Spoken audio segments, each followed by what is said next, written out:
This was my washer and dryer area that I am in a process to convert it to a shower. And what I did here, as you can see, this is the vent of the dryer here. And I actually broke the cement here in order to install a new draining. This is a new drainer that I installed here. And I just want to talk about the preparation before I'm going to start the work to install the shower. First thing you do, you have to make sure that the floor is level. As you can see, the floor is level. Okay. The second thing is because this is an old room, washer and dryer, so and nothing is new here. You have to look at the structure and to see if the structure is sound. So let me show you here. If you look here, you can see already this has to be replaced here. It's broken. And if you look around here, you will notice if I put here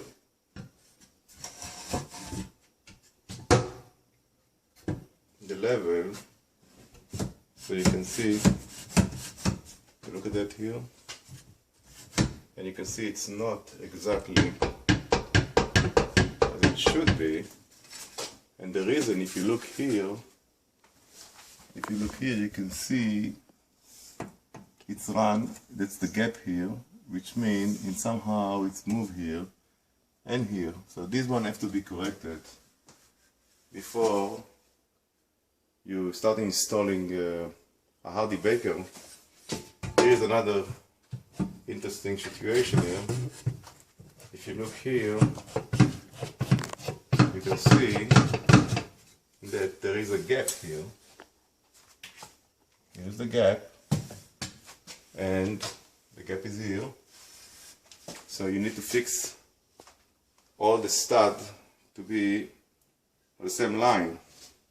So the other things that you have to make sure is the distance between the stud. As you can see, the distance between this stud and this stud from the center of the stud, it's 24 inch. That is not good for a baker board or cement board, because in a cement board it should be 16 inch maximum. So we need to add another 2x4 here in this area. And if you go here on the ceiling, I intend to put in the ceiling also tile, and so the distance between the stud here is also 24. So what we need to do here, we need to put another stud here, here and here, 3 studs, to make the distance between the studs 16 inch, because if not, if you're going to put tiles on a baker board or any fiberglass board, it's not going to sustain the weight of the tiles. So here my intention is to put the faucet, this faucet we're going to use, and I want to put it here. And you can see here, this is the hot water and this is the cold water. So I'm going to have the plumber to put it here. So here I intend to put a curb. And because the floor here is a concrete floor, so there is 2 ways that I can do it, or 3 ways actually. The first way is to put 3 2x4, one on each other, to get a 4.5 inch, which is actually 6 inch eventually, or to pour cement here between that and that, or to actually use a cement brick and to build it. And I'm thinking I'm going to go for pouring cement between here to here, because it's the easier and the cheapest way, and I think it's also the most reliable and robust solution here, because I have a concrete floor. So the best thing is I'm going to put a concrete also on it. As I told you, I installed the drain, the shower drain here. Here's the shower drain that I'm going to use. It's called Sioux Chief.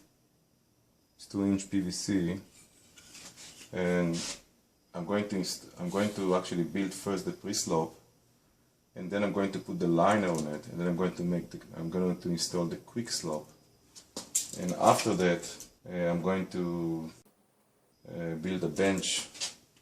My intention is to build a bench here, and I intend to build a bench also from cinder blocks between this point to this point to this point to this point.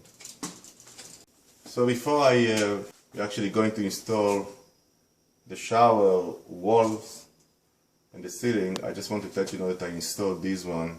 This is a fan and a light. Let me turn on the light. You can see, and I can actually turn the fan.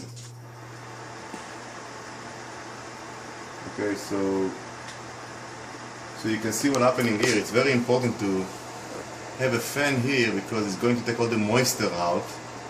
It's very important. Let me tell you, I want to talk about the moisture, because this wall, look at this wall is exterior wall.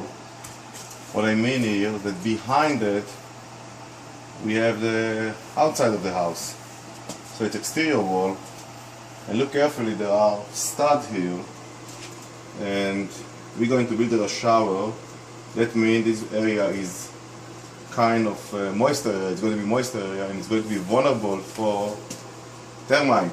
So the first thing I'm going to do here, this is actually treated wood. I'm going to treat all this wood with borax, all of them, that if termite will come in, they won't eat my stud. That's important. The other thing I'm going to put here, if you look at that one, this is a 2x8. And I'm going to, this, if you can look at that, that's 2x8, it's a treated wood, 2x8. And I'm going to put 2x8 between the stud on the bottom here. My intention is that to put the liner on the top, at least 7, it's actually 2x8, but actually it's 7 feet, 7 inches, sorry.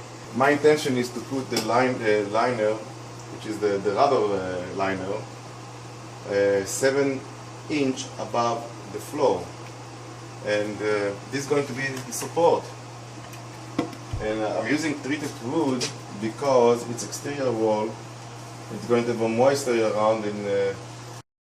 So we are in an area that subterranean termite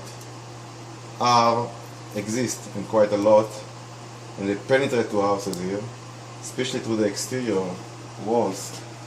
So you need to protect yourself by using treated wood here. So this is the way the shower looks so far until now, and in the next video I will show you how to protect the shower from termites using borax.